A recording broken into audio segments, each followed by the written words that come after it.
Light within my heart, light within my thoughts, light within my words. May one and all and everything, blessed and loved ever be. Welcome.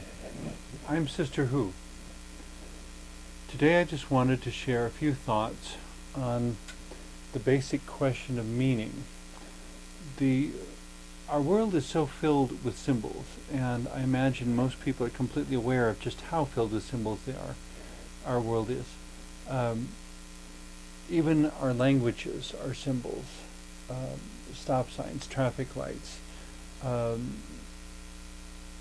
the letters of the alphabet, the sounds that we hear. All these are symbols that stand for particular understandings.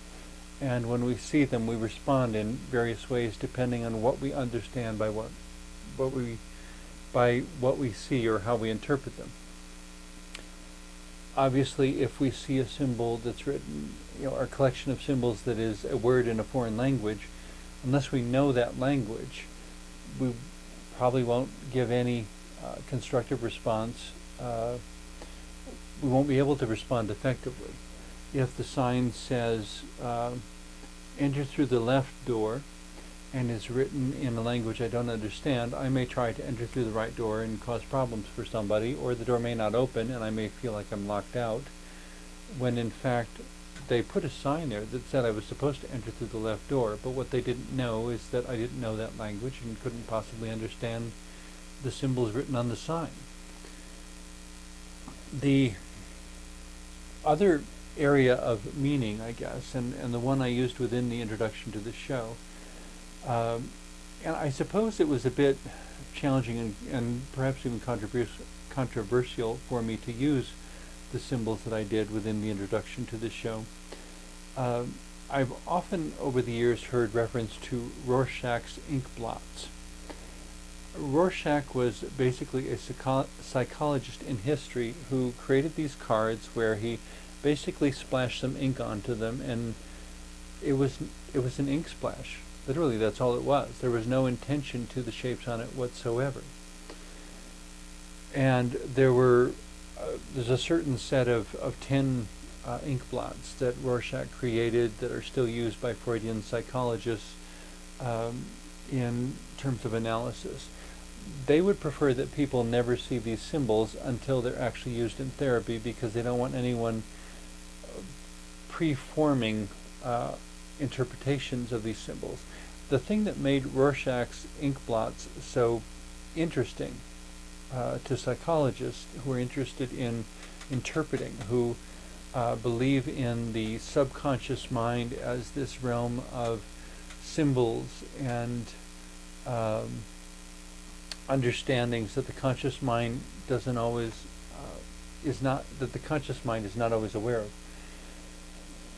If someone sometimes, not always, but sometimes, if someone was having an issue in their life with relationships with their spouse, and they were shown these ink blots, and the psychologist would say, "What do you see?" And all of their responses, as they were shown the 10 different cards, would all somehow point to problems with the spouse. It looks like the floor in my husband's workshop. It looks like the plate of spaghetti my wife served me last night. Whatever. The interesting thing to psychologists was that there was actually a correlation between the answers that were given and the issues that were going on in the person's life.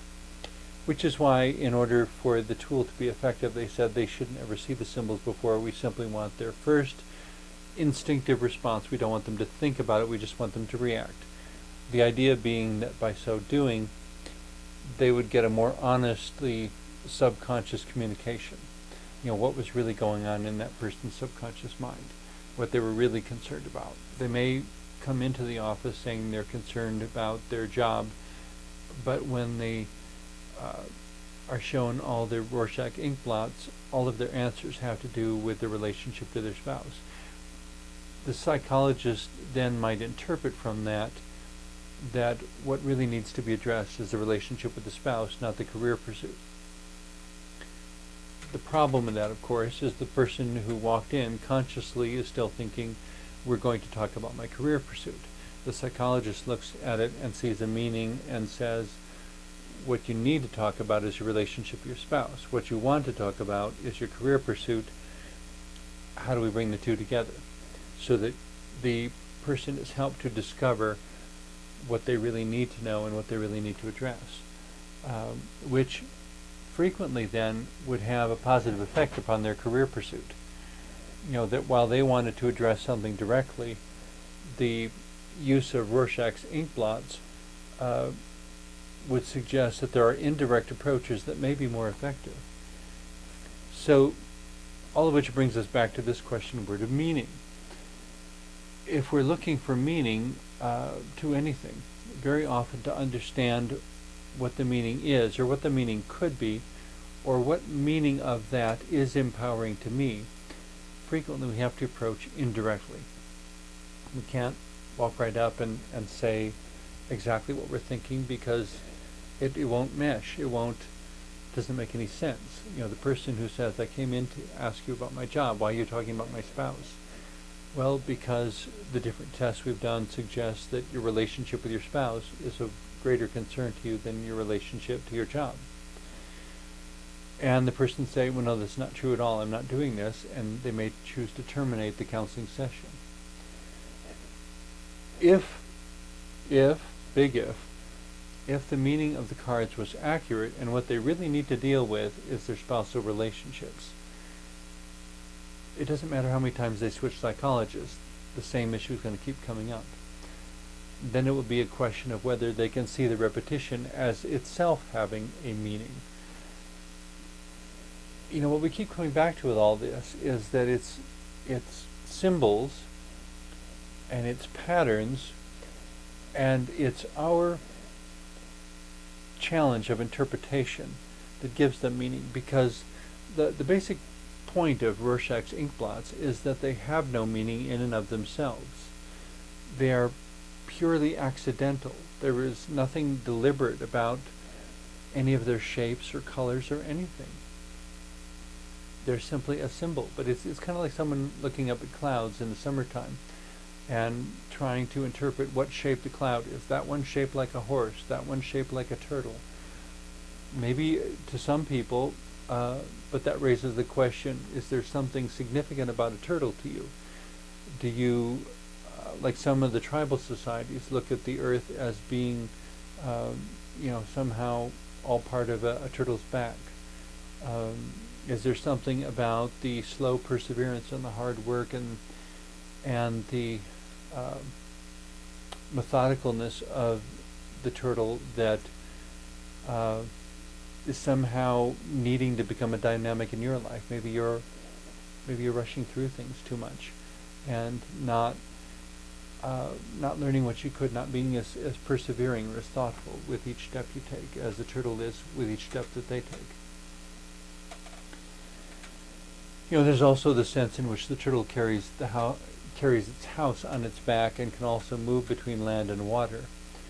And those may be meanings that have some correspondence in our own lives as well. That there's a sense in which we need to take home with us wherever we go, instead of considering our home to be a physical address, and that if we don't have that address, we don't have a sense of home, rather than understanding that we can build a sense of home wherever we go. That's the meaning we can provide, but the meaning is not inherent in any of the structures. Just because a house is a house doesn't mean it will ever be a home. The difference many people give to the difference between the two that many people provide has to do with emotions and with commitments and with shared memories and with the passage of time there and important events in one's life that happened there, and also in the ways that one has invested oneself into the condition or the appearance of that particular house. You may be painting it in my own favorite colors, or furnishing it with a certain style of furniture that appeals to me but may not appeal to most of my friends or even a lot of my relatives. But the question of meaning is always this more multidimensional thing. It's always a little bit difficult to pin down because it shifts so much from one person to another and from one time to another. The meaning of a particular object in my house might be the person who gave it to me, or the time or circumstances in which it was given to me. When I was in a bodybuilding competition in Montreal, I was given a silver medal. Now every time I look at that silver medal, I'm reminded of the validation and the accomplishment and the experiences that accompanied the receipt of that medal. And so in a sense, that medal has a meaning for me that it would not have for anyone else. And there are sentimental objects that some people have. I have a number of them myself, where I would look at the object and I would say, it's from one person's perspective, it's just a clock. From my perspective, it's the gift that someone about whom I care very much, a gift that person gave me for Christmas a couple years ago. And so the value and the meaning of the clock is not just to tell time. The meaning is also of relationship, of connection, of the interweaving of lives. Especially considering that most of us are not born and die at the same time as our friends and loved ones. There is a certain overlap that happens. What is the meaning of the overlap? I suppose it depends upon the memories you're able to share with that person and the conversations you had, but it may also be a meaning that you assigned. But this is where we get into heirlooms again, that the meaning is assigned, it's not inherent. It's just a clock, it's just a scarf, the scarf I received from my grandfather, who emigrated from Switzerland in 1927 as a young single man who knew how to make Swiss cheese, and emigrated to the United States and wound up living in Wisconsin, and only after he was established there, acquiring a wife who's from East Prussia, of all places, not from Switzerland and not from some local place where he had emigrated to, but the two of them found each other. And the meaning of that scarf is not simply a piece of wool of certain dimensions that was manufactured in this way, and the wool was grown in this place and sold here and woven there. The meaning of that scarf is the memory of a man who had a lifetime of experiences. And I really can't say that I knew him that well, because as I was growing up, he was becoming senile because of high cholesterol and hardening of the arteries, and certain degrees of dementia setting in where he could no longer remember English after a while, and spoke everything in the thick accent of the Swiss language of his childhood, which of course I didn't know. I didn't have a clue how to understand Swiss language, and so I had no idea what he was saying. And I had never, because I was born when my grandfather was already an older man, I never knew the young man who he was, except by report of others and what I was told about the dates and times that he emigrated and what he encountered and what sort of experience others had had with him before I was ever there. The grandfather I knew was a quiet man who walked very slowly and spoke in gibberish that I couldn't understand, because I couldn't understand the Germanic Swiss language with that really thick accent. I studied German in high school years later, but he was gone by then. He died in 1974, if I remember correctly. And so, but that brings up this challenge of the meaning of a life. What was the meaning of my grandfather's life? From one perspective, some people would decide that the meaning of my grandfather's life is to be found within his descendants, within the one son and the one daughter whom he fathered and whom he raised, my uncle and my mother, and what wisdom, what way of dealing with life, what way of perceiving he was able to impart to them, and what physical life he literally gave to them. That whatever happens in their lives in some ways becomes the meaning of his life. That he did everything he could and made the world a better place in whatever way he could, but that what he gave to the world more than anything was a daughter and a son. And eventually he grew old and died, and left my mother and my uncle to hopefully make the world a better place, and each of them having children, and similar sort of thing, that it becomes this challenging question of whether the meaning of their life is to be found within the lives of their children. Ultimately, just like Rorschach Inkblots, is that basic level where it is what it is. But then we bring interpretation to it, and rightly or wrongly, value judgments. When someone who, what's an example? St. Francis of Assisi. By all reports, his father was a fairly successful businessman, emotionally volatile, and basically oriented toward profit. Not a particularly sensitive or gentle man from the reports that I've read and the depictions that I've seen.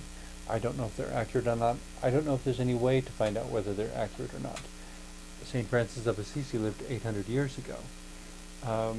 I found it a bit amusing, however, when I was doing a report on him in one of my college classes, and in trying to research and get more information about St. Francis of Assisi, his life, his relationships, his parents, whatever I could find, I stumbled across this article where the author kind of mischievously, comically sort of noted what better inspiration to become a saint than St. Francis of Assisi's father, being this man that was in many ways the opposite of what a saint should be in the common understanding. And so by seeing everything his father was and finding fault with it, maybe not so much finding fault with it as seeing the ways that it lacked wisdom, that it lacked compassion and love and understanding. In having this negative reminder, St. Francis found all the more reason to embrace all the opposites, and to be a sensitive, caring, poor, serving man instead of a domineering, wealthy man. And, in one sense, what is the meaning of the life of his father? If you say that the meaning of his father's life is to be found within his own, we can give thanks to the Father for giving us a son who would become St. Francis of Assisi, because of the incredible positive effect that has had upon the world. One article I read even suggested, I don't know if it could be proven or not, that the Third Order, the religious order for secular people, that was founded by the Franciscans, that in coming up with this way of holy living, St. Francis may have contributed to the demise of the feudal system in Europe. That by having prohibitions against carrying weapons and swearing allegiance and all sorts of other sorts of things, when this way of life became so popular, it became difficult for the ruling systems to remain as they were, because they weren't, as authoritative as governments and rulers always want to be. If the majority of the people refuse to go in a particular direction, there's not a whole lot they can do except to basically try to position themselves in front of where everybody is already going. And even looking at the negative examples in history, what is the meaning of Adolf Hitler? There may not be as much meaning there as some people want to suggest. It may be that the international relationships of Europe during the 1930s in Europe were such that any tyrant would do. But the imbalances that had been created had to be resolved, and everything was moving toward something similar to the events that actually happened.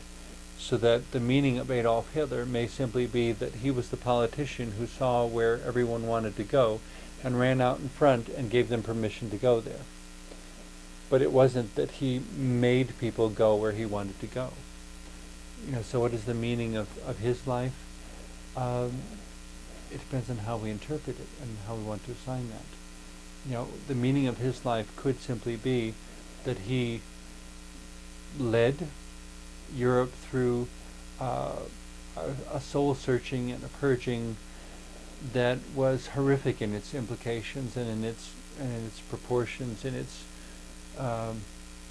the sheer numbers. Nothing. All that being said, nothing should imply that what happened wasn't absolutely terrible and absolutely a tragedy. But there are meanings in tragedies and in terrible events just as much as there are meanings in happy times and positive events and accomplishments. I don't know that I could ever say it was justified, absolutely not.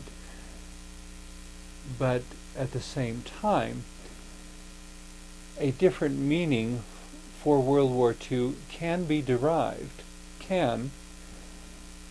by noting the qualities that this horrible world-changing event brought out in various people in every different country, on both sides of the fight and all around the world. There were things that were brought out in people that would not have come out any other way, ways that people's lives were shaped, ways that the meaning changed. Meaning ultimately has to have interpretation, and it has to have relationship. You can't have a meaning without some sort of relationship between oneself and an object, oneself and a word. There's always a relationship between oneself or whoever's doing the perceiving and the object, the phrase, the situation, the challenge. And so really, if we're going to call meaning a question word and an important part of what it means to be alive and to be a human being, it's very much about relationship. You cannot have meaning without having a relationship. If we understand that, it then becomes more probable even that we will be able to create more meaning within our relationships. If we understand that's what they're about, then we can move in harmony with the question itself. If we know that meaning is asking about relationships, we can seek out those relationships that give us the most meaning. We can seek out those relationships that encourage us to develop ever greater meaning. And we can seek to create relationships that will create meaning when we understand how the two are so completely intertwined.